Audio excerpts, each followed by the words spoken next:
There's no doubting the seriousness of the problems facing the Eurozone. Questions about whether the euro can survive seem to get louder every day. But one piece of research by an economist at JP Morgan Asset Management has taken a quirkier approach, comparing different groups of countries to see which might be the best suited for a single currency by looking at which are the most economically and politically convergent. The research suggests that the strongest candidate for monetary union would be Latin America.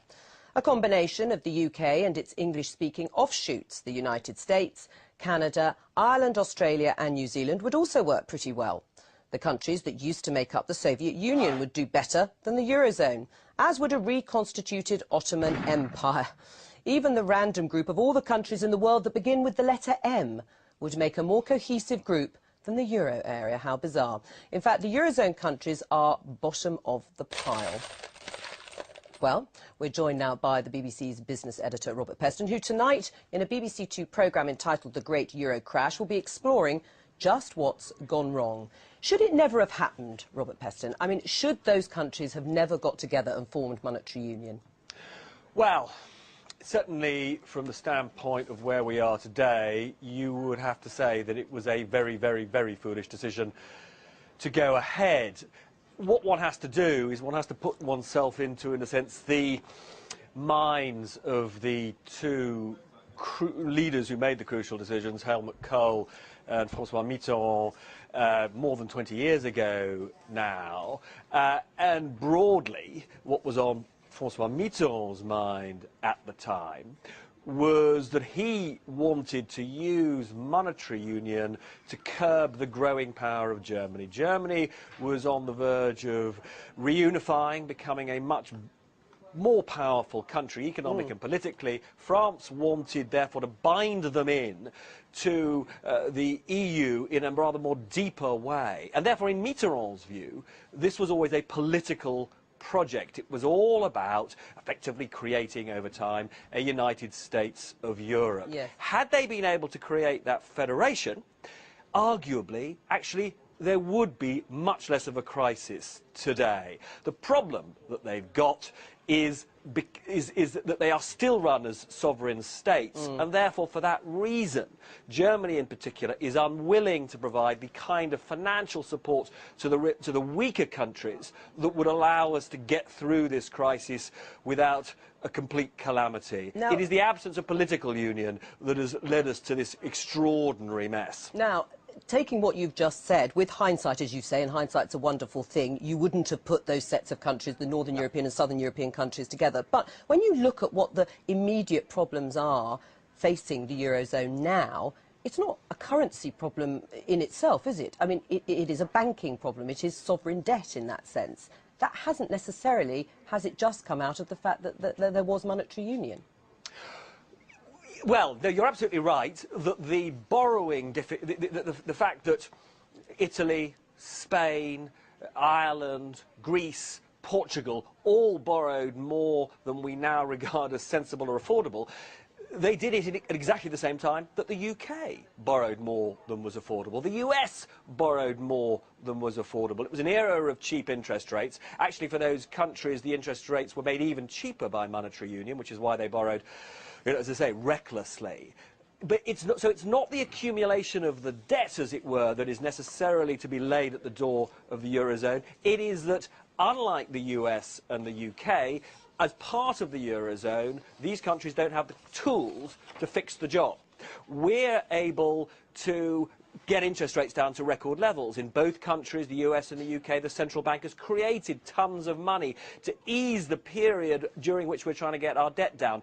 Our currencies have fallen in value, which makes life easier for our exporters. None of those adjustment mechanisms are available within the Eurozone.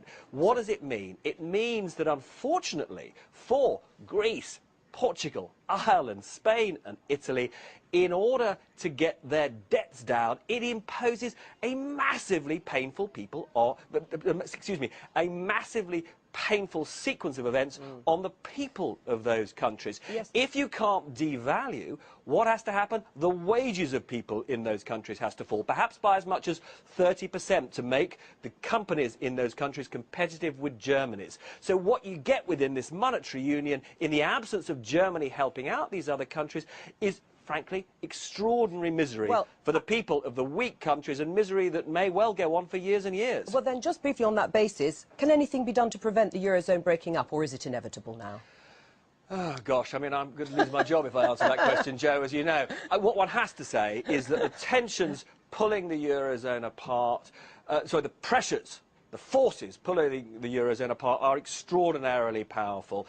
And it has to be said that it is very difficult to see how the Eurozone sticks together unless, as I say, to get back to the point I originally made, the Germans are prepared to use more of their wealth to help the other countries. Okay. Germany's prepared to bail out these other countries, then I think there is a chance that they get through this. But in the absence of that, it's very difficult to see why the citizens of any of these countries are, over a period, as I say, potentially of years of personal misery, why they would think at the end of the day they want to persevere with this. Well, that makes your programme essential viewing, of course, of this evening. Remind us when it's on. 9 o'clock tonight, BBC Two, and, you know, I hope that people get some sense of how we got into what is an extraordinary mess.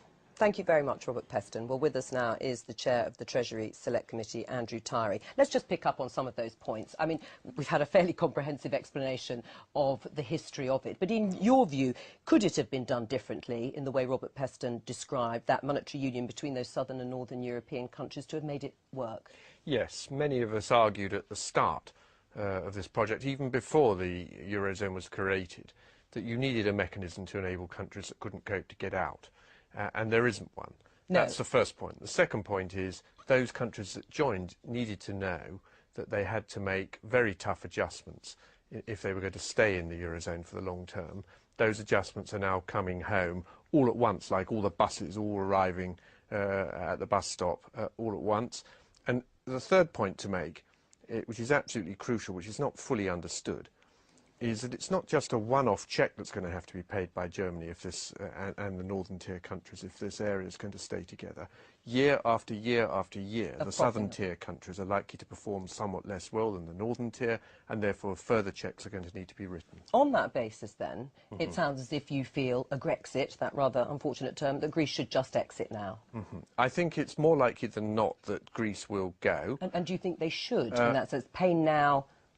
It gets more difficult the longer it's left. The best time for Greece to go would have been as soon as this crisis broke. In fact, that's 2 years ago. We need to bear in mind we've been in this. And in fact, the fact that it's dragging on so long is one of the reasons that the British economy is struggling. It's worth bearing in mind, too, of course, that the Greeks cheated. The Greeks actually lied in their submission to the European Commission. But the French and the Germans flouted budgetary rules as well. About the state of their public finances. It's true that everybody broke the rules, but it's not true that everybody lied in accounting terms. All right. One country did lie, and in my view, action should have been considered at that point, which was quite early on. But you are saying that really now would be better than later to see Greece exit. Look at it from the Greeks' point of view. Do we really think that the Greek economy is going to be able to recover from here? Is it going to be able to make a sustained recovery at current exchange rates? Maybe that's possible. I think it's unlikely. If it doesn't happen, if I can just finish the answer to that point, it does mean extensive and enduring checks from the Germans to assist the Greeks. Whatever's done here is going to involve a lot of pain. Greece leaving is going to be very painful for us as well as for Greece. Yes, we need to talk about the issues of contagion. But just before we get to that, let's look at the language from George Osborne and David Cameron. In that sense, why aren't we hearing a case being made by British politicians, all right, they may not want to shout from the sidelines, saying Greece should leave, it would be better for the British economy, if that's what they feel, because it seems David Cameron has entered into that territory. Was he right to do so? Well, it's problematic for David Cameron and for George Osborne. We're not members of the Eurozone, but we are in the EU. It's not much fun for the Eurozone members getting what they consider to be, let me answer the point, they don't like hearing lectures from the sidelines from us, and David Cameron and the Chancellor don't want to get involved in that. On the other hand, we're trying to protect British interests, and we're trying to bring forward the point at which these decisions are taken. I mentioned earlier we've been at this for 2 years now.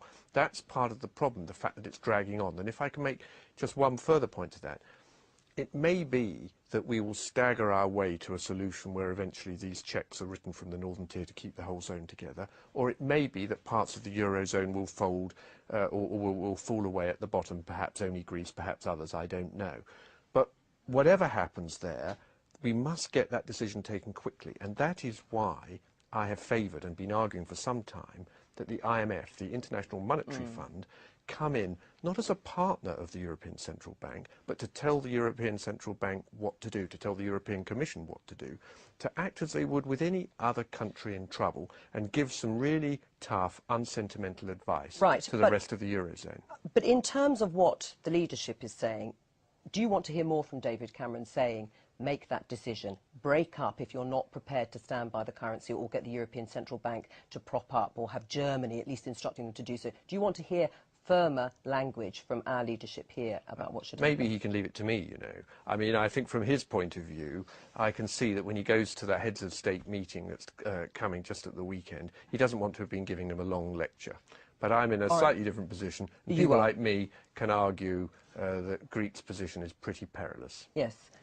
But to some extent, it's a no-win.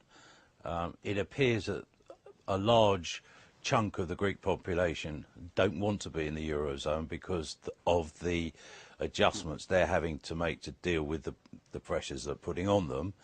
It appears that a ton of money has been literally wasted that's already been given to Greece, which is appalling. But the knock-on effect, if either Greece, you know,